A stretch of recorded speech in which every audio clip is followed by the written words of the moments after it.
오늘 말씀을 보면 두 가지를 가르쳐 주고 있습니다. 첫 번째는 하나님 말씀을 듣지 않고 저지른 그런 범죄를 어떻게 처리해야 하는가? 하나님의 말씀을 거역한 범죄를 어떻게 처리해야 하는가라는 방법을 알려주고 그 내용이 22절부터 31절까지 나와 있습니다. 그리고 두 번째는 안식일에 나무를 했던 사람을 어떻게 처리했는지를 실제 사례를 들어서 소개하는 말씀입니다. 그 말씀이 32절부터 36절에 나와 있습니다. 하나님의 말씀이 안식일에는 아무것도 하지 말라고 명령하시지 않았습니까? 그 일을 거역한 사람이 어떻게 되는지 그 말씀이 32절부터 36절에 나와 있습니다. 그리고 더 나눠보면 이스라엘 백성들이 하나님의 명령을 지키지 못했을 때 어떻게 하나님께 제사를 드려야 하는지를 설명하는데요. 온 회중 전체가 죄를 저질렀을 때 하고 그리고 한 개인이 모르고 범죄했을 때를 나눠서 설명합니다. 이렇게 인간의 개인의 연약함을 고려하시고 배려하시는 하나님이신 것을 오늘 본문이 말씀하고 있습니다. 그런데 이스라엘 회중이나 개인이 고의적으로 하나님의 명령을 어긴다면 상황이 달라집니다. 30절부터 31절을 함께 읽겠습니다. 30절부터 31절 시작. 본토인이든지 타국인이든지 고의로 무엇을 범하면 누구나 여호와를 비방하는 자니 그의 백성 중에서 끊어질 것이라. 그런 사람은 여호와의 말씀을 멸시하고 그의 명령을 파괴하였은즉 그의 죄악이 자기에게로 돌아가서 온전히 끊어지리라. 백성 중에서 끊어진다는 것은 추방당한다는 의미입니다. 그리고 이 시대에 추방을 당한다는 것은 곧 죽음입니다. 오늘 이 말씀을 우리는 잘 이해해야 하는 것이 뭐냐? 하나님은요, 하나님의 관심은 벌을 주는 데 있으신 것이 아닙니다. 우리는 하나님을 오해해서 하나님을 교통경찰관 정도로 생각하는 경우가 발생합니다. 전능하신 힘을 이용해서 우리가 잘못한 거 다 찝어내시고 그리고 벌을 주시는 것을 기뻐하시는 하나님 정도로 생각합니다. 하지만 하나님과 우리의 관계는 그런 관계가 아니라는 것입니다. 오늘 말씀의 아주 중요한 핵심은요, 죄를 어떻게 사하는가입니다. 어떻게 하면 그 죄의 짐을 벗겨낼 수 있는가? 하나님의 관심은 거기에 있는 것입니다. 속죄를 드리는 이유는요, 죄를 지은 사람이 부정함이라 라는 그런 짐에서 벗어날 수 있도록 해방시키는 예배입니다. 속죄제는 구약에서 죄를 지은 사람들을 용서하시는 하나님의 방법입니다. 그렇다면 지금 오늘 앞에도 나왔지만 그 안식일에 나무를 했다는 것은 하나님께서 안식일은 철저하게 하나님 앞에 지키라 해서 일을 하지 말라고 그렇게 말씀하셨거든요. 그 일을 하지 않은 그 하나님의 명령을 저버리고 가서 나무를 했던 거예요. 네. 그런 사람을 돌로 쳐서 죽이라고 그 명령을 하셨어요. 어찌 보면은 이거 너무나 섬뜩하고 무서운 일 아닙니까? 그런데 하나님께서 그렇게 하신 이유가 있다는 거예요. 이 이유는 뭐냐?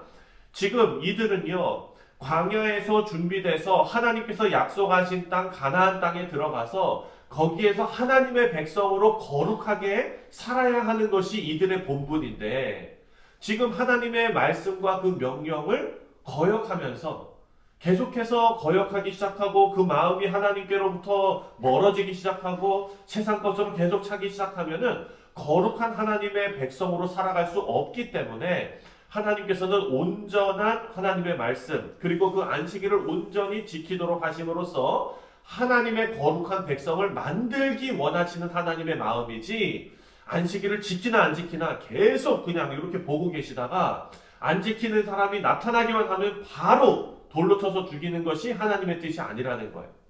사랑하는 성도님들, 우리 뉴욕 사회도 그렇지만 저쪽 LA에서 그 교회에 그런 성도님들의 신앙생활 하시는 것을 보면은요, LA는 그 한인들이 델리 하시는 분들이 많이 있다 그래요. 거기는 델리라고 안 하고 뭐 리커 스토어라고 얘기를 한대요.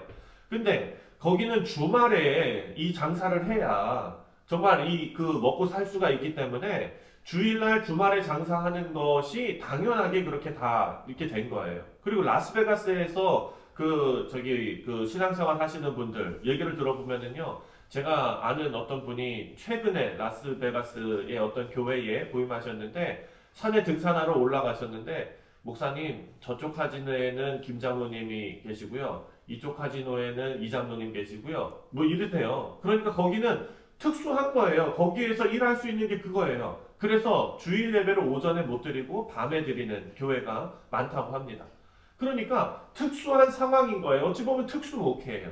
그런데 그것을 다 하나님께서 일일이 지켜보시면서 뭐 주일에 어떻게 했다, 뭐 어떻게 했다 해가지고 하나님 벌 주시기를 기뻐하시는 하나님이십니까? 우리가 만약에 하나님을 그 정도로 이해하고 있다면 하나님을 경찰관 정도로만 생각하고 있는 거예요. 우리의 삶이 하나님께서 명령하신 것 지키지 못하면 벌 주시기를 원하시는 하나님, 무서운 하나님.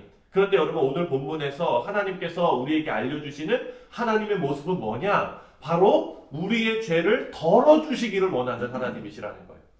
속죄제를 드리는 이유는요, 죄 지은 사람이 그 부정함이라는 짐을 지고 있는데 그것을 빨리 벗어주고 싶은 거죠. 우리 자녀들이 잘못을 저질렀습니다. 제일 무서운 게 뭔 줄 아십니까? 이따가 아빠 돌아온 다음에 얘기하자. 그러면 이 아이는요, 하루 종일 그 마음의 무거운 짐을 지고서 아버지 오실 때까지 덜덜 떨면서 있는 거예요. 근데 진정 아버지의 마음은 어떤 것입니까? 빨리 그 짐을 벗어주고 싶은 것이 부모의 마음 아니겠습니까? 맞습니다. 하나님께서는 하나님의 백성들의 죄의 짐을 벗어버리고자, 벗겨내고자, 자유하게 하시고자, 그리고 하나님과 교제할 수 있기를 바라시는 것이 하나님의 마음입니다. 그래서 여러분, 우리가 신앙생활 할 때 매일 죄를 씻으러 하나님 앞에 나오는 것, 그것은 어찌 보면 신앙이 좋게 보이지만요, 그것보다도 죄를 씻음보다도 우리가 더 신경 써야 되는 게 있어요. 뭐냐? 하나님하고 올바른 사랑의 관계를 유지하는 겁니다. 하나님 앞에 계속 나가는 겁니다. 자녀들도 계속 오는 자녀가 더 이뻐요, 어찌 보면. 네, 우리 강아지 권사님 강아지 키우시잖아요. 네. 그냥 꼬리 흔들면서 계속 나한테 오면 그 얼마나 예쁩니까? 하나님 앞에 우리 나가는 것이요, 하나님 제가 죄인입니다, 저는 이제 하나님 앞에 못 나갑니다, 이게 아니라 하나님 앞에 계속해서 나가는 것입니다. 그렇게 할 수 있는 이유가 있습니다. 이스라엘의 신앙에서는요, 이 속죄제를 하나님 앞에 드림으로써 하나님과 거룩한 교제를 항상 유지하도록 했습니다. 하지만 우리 신약의 우리들은, 오늘 살아가고 있는 우리에게는 단번에 하나님께서 드려진 속죄제가 있습니다. 그게 뭐냐? 바로 예수님께서 십자가에 죽으신 사건입니다. 그 사건, 예수님의 구속하시는 그 은혜를 입은 사람들은 예수님 안에서, 우리가 예수님을 믿고 살아가는 백성이라면 우리는 하나님을 아버지라고 부를 수 있는 관계가 되었다는 것입니다. 그래서 평생 우리는 하나님을 아버지로 부르면서 예수님께서 하신 일이 우리가 한 일이 되었기 때문에 예수님의 의가 우리의 의가 된 것입니다. 그래서 자격 없는 자들이 하나님 앞에 나아갈 자격이 주어졌습니다. 그래서 우리는 관계에 집중해야 합니다. 하나님께서 이런 하나님의 명령과 마음을 우리가 항상 알기를 원하셨습니다. 그래서 오늘 본문 37절부터 40절까지를 보면 하나님의 명령을 기억하도록 돕는 장치를 만드셨는데, 38절을 함께 읽겠습니다. 38절 시작. 이스라엘 자손에게 명령하여 대대로 그들의 옷단 귀에 술을 만들고 청색끈을 그 귀의 술에 더하라.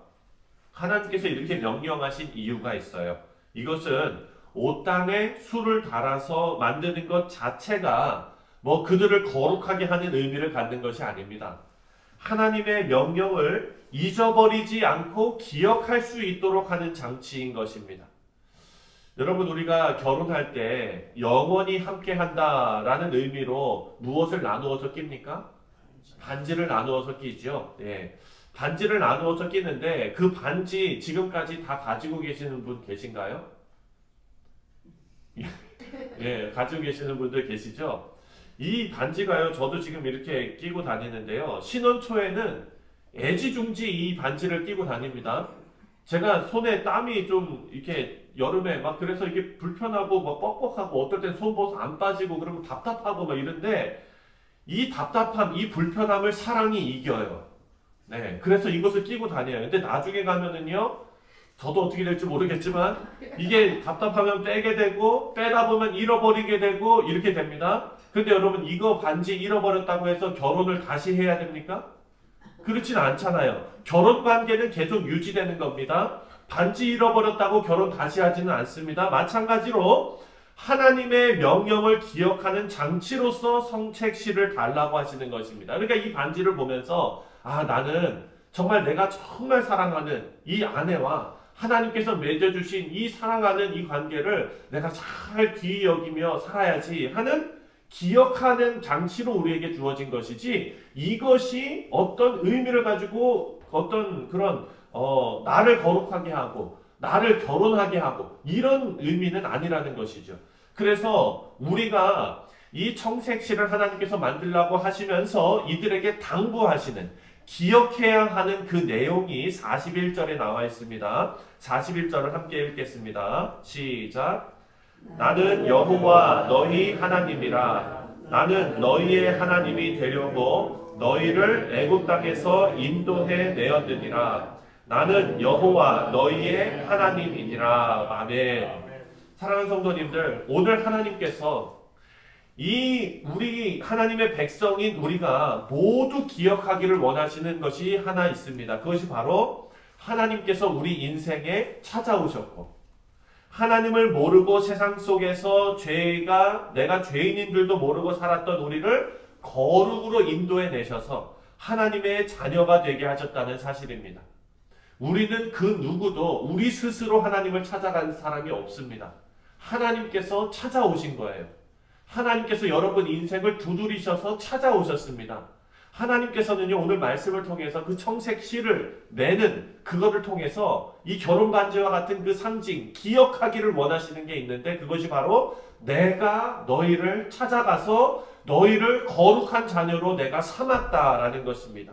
이 구원의 역사를 하나님께서 우리를 개인적으로 다 아시고 인격적으로 다 아시고 찾아오셔서 이루셨습니다. 이것을 잊어버리지 말라는 것입니다.